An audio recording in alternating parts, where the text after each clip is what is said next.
கிறிஸ்துவுக்குள் எனக்கு அன்பானவர்களே, ஆண்டவரும் அருமைரட்சகருமான இயேசு கிறிஸ்துவின் திருநாமத்தில் ரேமா ஊழியங்களின் மூலமாய் உங்களை சந்திப்பதில் நான் மிகுந்த மகிழ்ச்சி அடைகிறேன். கர்த்தர் நம்மை கண்ணின் மணி போல கர்த்தர் நம்மை காத்திருக்கிறார். 11 மாதங்களும் கடந்து வர தேவன் நம்மையும் நம்முடைய குடும்பத்தையும் சபையும் ஆண்டவர் பலப்படுத்தியிருக்கிறார். நிச்சயமாக இந்த 12வது மாதம், இந்த பண்டிகை நாட்கள் உங்கள் வாழ்க்கையில் ஆசீர்வாதமாக மாறும். குறைவுகள் சந்திக்கப்படும், போராட்டங்கள் மாறும், வியாதிகள் மாறும் என்று ஆண்டவருக்குள் நான் நம்புகிறேன். உங்களுக்காக நாங்கள் ஜெபிக்கிறோம். கர்த்தர் பெரிய காரியங்களை செய்வார்.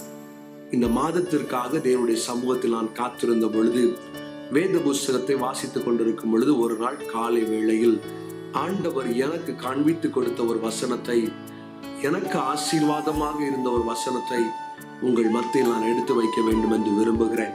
என்னோடு கூட உங்கள் வேத புஸ்தகத்தை எசேக்கியேல் 17ஆம் அதிகாரம் 24ஆம் வசனத்தை நாம் வாசிக்கும் பொழுது அதில் எழுதப்பட்டிருக்கிறது, உயர்ந்த விருட்சத்தை தாழ்த்தி தாழ்ந்த விருட்சத்தை உயர்த்தினேன் என்றும், நான் பச்சையான விருட்சத்தை பட்டுப்போக பண்ணி பட்டுப்போன விருட்சத்தை தழைக்க பண்ணினேன்.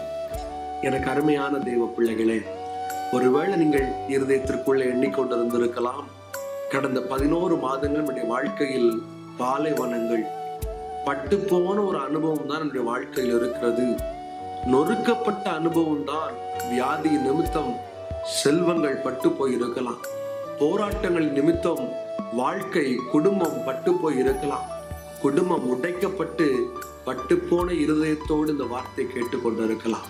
இந்த 12வது மாதத்தில் ஆண்டவர் உங்களை நோக்கி சொல்லுகிற ஒரு வார்த்தை, உங்களை பார்த்து ஆண்டவர் சொல்றாரு, பட்டுப்போன வாழ்க்கைய தழைக்க பண்ணுவார். சோர்ந்து போனவனுடைய வாழ்க்கைய மறுபடியும் எழும்பி ஓட பலனை கொடுக்க வல்லமை உள்ள தேவனாக இருக்கிறார். 2 காரியத்தை உங்கள் மத்தியில் நான் எடுத்து வைக்க வேண்டும் என்று விரும்புகிறேன். முதலாவது பார்க்கும் பொழுது, தாழ்ந்த விருட்சத்தை உயர்த்துகிறார். வசனம் சொல்லியிருக்கிறது, யார் தாழ்மையாக இருக்கிறார்களோ, யார் தேவனுடைய சமூகத்துல தாழ்மையாக, தகப்பனே நாங்கள் ஒன்றுமில்லை, நாங்கள் வெறுமையானவர்கள் என்று ஒப்பு கொடுக்கிறார்களோ, அவர்களை ஆண்டவர் சொல்லுகிறார், நான் உங்களை உயர்த்துவேன். நிறைய இடங்களில், நிறைய வேளைகளில் நாம் தாழ்த்தப்பட்ட அனுபவத்தில் நாம் வாழ்ந்து கொண்டிருக்கிறோம். குடும்ப சொந்தங்கள், நண்பர்கள் பல காரியத்தின் நிமித்தம் நம்மை தாழ்த்தி வைத்திருக்கலாம். ஆண்டவர் எப்படிப்பட்டவர் தெரியுமா? தாழ்மை உள்ளவனுக்கு கிருபையை அளிக்கிற தேவனாக இருக்கிறார். தாழ்த்தப்பட்டிருக்கிறீங்களா? உங்களுக்கு ஆண்டவர் கிருபையை கொடுக்கிறார். நொறுக்கப்பட்டிருக்கிறீங்களா? இயேசு கிறிஸ்து உங்களுக்கு ஆறுதலாக இருக்கிறார். வியாதியோடு இருக்கிறீங்களா? ஆண்டவர் உங்களுக்கு நல்ல மருத்துவராக கடந்து வந்திருக்கிறார். நிச்சயமாய் உங்கள் வியாதிகளை அவர் மாற்ற, போராட்டங்களை விடுவிக்க, தலைகுனிந்து போன இடங்களில் உங்கள் தலையை நிமிர பண்ண ஆவியானவர் வல்லமை உள்ள தேவனாக இருக்கிறார். தாவீதுடைய வீட்டுல மொத்தம் 8 ஆண் பிள்ளைகள். கடைசி தான் நம்முடைய தாவீது. சாமுவேல் தீர்க்கதரிசி இஸ்ரவேலுக்கு ஒரு நியாயாதிபதியை செலக்ட் பண்றதுக்காக தாவீதுடைய வீட்டிற்கு கடந்து வருகிறார். அவங்க அப்பாவை பார்த்து ஒரு வார்த்தை கேட்கிறார், உங்கள் ஆண் பிள்ளைகளை கொண்டு வாருங்கள், அதில் ஒருவனை இஸ்ரவேலின் நியாயாதிபதியாக, தலைவனாக நான் மாற்ற வேண்டும் என்று தேவன் ஆணை கொடுத்திருக்கிறார் என்று சொல்லுகிறார். சொந்த தகப்பன் தாவீதை மறந்துவிட்டு, தாவீதை தாழ்த்திவிட்டு, மீதம் இருக்கிற எல்லா பிள்ளைகளையும் கொண்டு வந்து நிறுத்துகிறார். ஆண்டவர் சொல்லுகிற ஒரு வார்த்தை என்ன தெரியுமா? இன்னும் ஒருவன் இருக்கிறான், தாழ்த்தப்பட்ட நிலைமையில் ஒருவன் இருக்கிறான், இந்த உலகத்தால ஒதுக்கி வைக்கப்பட்ட சூழ்நிலையில் ஒருவன் இருக்கிறான். ஆனால் அவனுக்குள்ள ஒரு ஸ்பெஷல் கேரக்டர் ஒன்று இருக்கிறது. அவன் தேவனை துதிக்கிறவனாக இருக்கிறான். தாழ்த்தப்பட்டிருக்கிறீங்களா? ஆண்டவரை நோக்கி துதிக்க ஆரம்பிங்க. நொறுக்கப்பட்டிருக்கிறீங்களா? ஆண்டவரை நோக்கி பாட ஆரம்பிங்க. வியாதியில இருக்கிறீங்களா? கண்ணீரோடு தேவனுடைய சமூகத்தில் ஆண்டவரே விடுதலையை தாரும் என்று கேட்டு பாருங்கள். நிச்சயமாக ஆண்டவர் உங்கள் வாழ்க்கையில் அற்புதங்களை செய்வார். வேத புஸ்தகம் என்ன சொல்லுகிறது தெரியுமா? தள்ளப்பட்ட தாவீது, தாழ்த்தப்பட்ட தாவீதை கொண்டு ராஜாவாக ஆண்டவர் மாற்றினார். வசனம் சொல்லுகிறது, சிறியவனை புழுதியிலிருந்து எடுத்து, குப்பையிலிருந்து எடுத்து ராஜாக்களோடும் பிரபுக்களோடும் உட்கார செய்ய அவர் வல்லமை உள்ளவராக இருக்கிறார். ஒருவேளை உங்க வாழ்க்கையில் நான் தோற்று போய் விட்டேனே, தலை குனிந்து போய் விட்டேனே, நொறுக்கப்பட்டிருக்கிறேனே, வியாதியின் நிமித்தம் என்னை கவனிப்பதற்கு யாரும் இல்லையே, என்னுடைய பிரச்சனைகளின் நிமித்தம் அனைவரும் என்னை கைவிட்டு விட்டார்களே, ஆண்டவர் உங்களை கைவிடவில்லை. வசனம் சொல்லுகிறது, அவர் உங்களை சோதித்த பின்பு நீங்கள் பொன்னாக விளங்குவீர்கள். இந்த பிரச்சனை கொஞ்ச காலம்தான், இந்த நெருக்கம் உங்க வாழ்க்கையில கொஞ்ச காலம்தான். நிச்சயமாக ஆண்டவர் உங்க பிரச்சனைகளை மாற்ற வல்லமை உள்ள தேவனாக இருக்கிறார். முதலாவது ஒரு காரியம் எழுதப்பட்டிருக்கிறது, தாழ்த்தப்பட்ட விருட்சத்தை உயர்த்துகிற தேவனாக இருக்கிறார். இரண்டாவதாக ஒரு ஆசீர்வாதத்தை குறித்து எழுதப்பட்டிருக்கிறது, பட்டுப்போன விருட்சத்தை தழைக்க பண்ணுகிற தேவனாக இருக்கிறார். ஆகாருடைய வாழ்க்கையில் எங்கு திரும்பி பார்த்தாலும் பாலைவனம், எங்கு திரும்பி பார்த்தாலும் கண்ணீர். ஒருவேளை கடந்த 11 மாதங்களும் நீங்கள் கடந்து வரும் பொழுது நீங்கள் எண்ணிக்கொண்டிருந்திருக்கலாம், என்னுடைய வாழ்க்கையில் நான் முயற்சி செய்து பார்க்கிறேன், பிள்ளைகளுடைய வாழ்க்கையில் எவ்வளவோ காரியங்களை செய்கிறோம், வியாதி வந்தது, நெருக்கம் வந்தது, போராட்டம் வந்தது, தப்பித்து செல்ல முடியவில்லையே. எங்கு திரும்பி பார்த்தாலும் இந்த 2024 திரும்பி பார்க்கும் பொழுது எனக்கு முன்பாக இருக்கிறது கண்ணீர் மாத்திரம்தான், பாலைவனம் மாத்திரம்தான். பிரச்சனைகளோடு தவித்துக் கொண்டிருக்கிறேனே என்று கண்ணீரோடு நீங்கள் இந்த வார்த்தை கேட்டுக் கொண்டிருக்கலாம். எனக்கு பிரியமான தேவ ஜனங்களே, வசனம் சொல்லுகிறது, பட்டு போன வாழ்க்கைய ஆண்டவர் தழைக்க பண்ணுகிற தேவனாக இருக்கிறார், செழிக்க பண்ணுகிற தேவனாக இருக்கிறார். ஆகருடைய வாழ்க்கை பாலைவனத்திற்குள்ள இருந்தது உண்மைதான், நெருக்கத்திற்குள்ளே இருந்தது உண்மைதான். ஆனால் ஒரு அற்புதம் நடந்தது. என்ன தெரியுமா? பாலைவனத்திற்குள்ளே ஒரு ஆசீர்வாதத்தை, ஒரு நீரூற்றை தேவன் உண்டு பண்ண முடியுமே. ஆனால் அந்த ஆசீர்வாதம் இன்றைக்கும் இருக்கிறது என்று சொல்லுகிறார்கள். பாலைவனத்திற்குள்ள ஒரு சோலைவனத்தை ஆண்டவர் உண்டு பண்ண முடியுமே. ஆனால் இப்பொழுது நீங்கள் சென்று கொண்டிருக்கிற பிரச்சனை, இப்பொழுது நீங்கள் சென்று கொண்டிருக்கிற போராட்டத்தை தேவன் அறிந்திருக்கிறார்.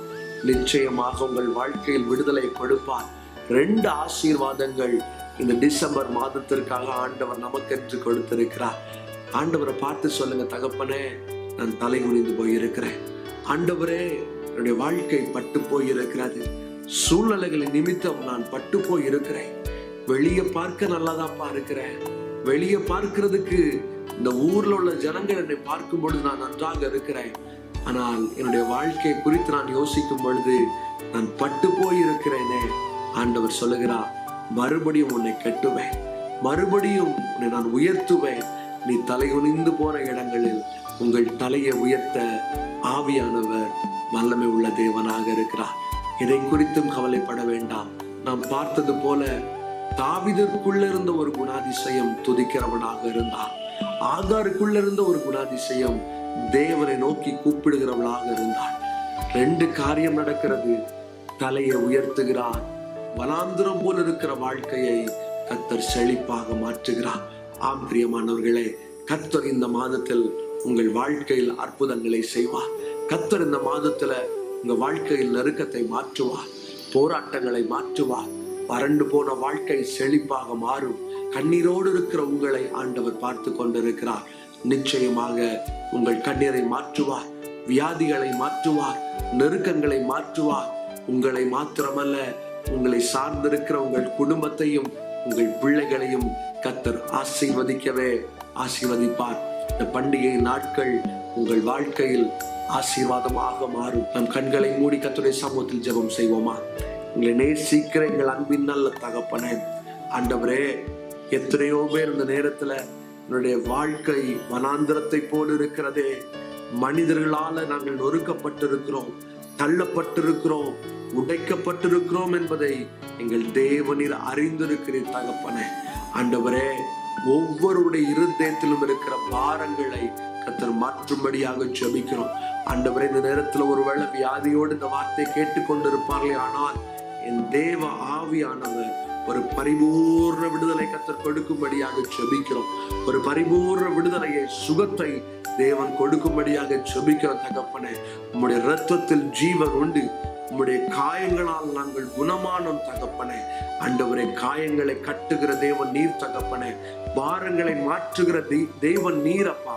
பாலைவனத்தோடு இருக்கிற வாழ்க்கை ஆண்டவரே, எந்தெந்த பிள்ளைகள் கண்ணீரோடு இந்த வார்த்தையை ஒப்பு கொடுக்கிறாங்களோ, ஆண்டவரே விசுவாசத்தோடு இந்த வார்த்தையை சொல்லுகிறார்களோ, அவருடைய வாழ்க்கையில் அற்புதங்கள் நடக்கட்டும் அப்பா.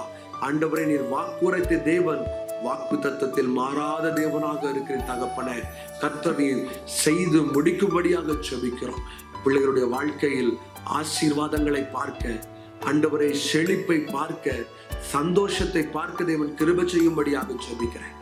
ஒவ்வொரு குடும்பத்திலும் தேவனுடைய பிரசன்னம், தேவனுடைய மகிமை அளவில்லாமல் அசைவாடும்படியாக ஜெபிக்கிறேன் தகப்பனே.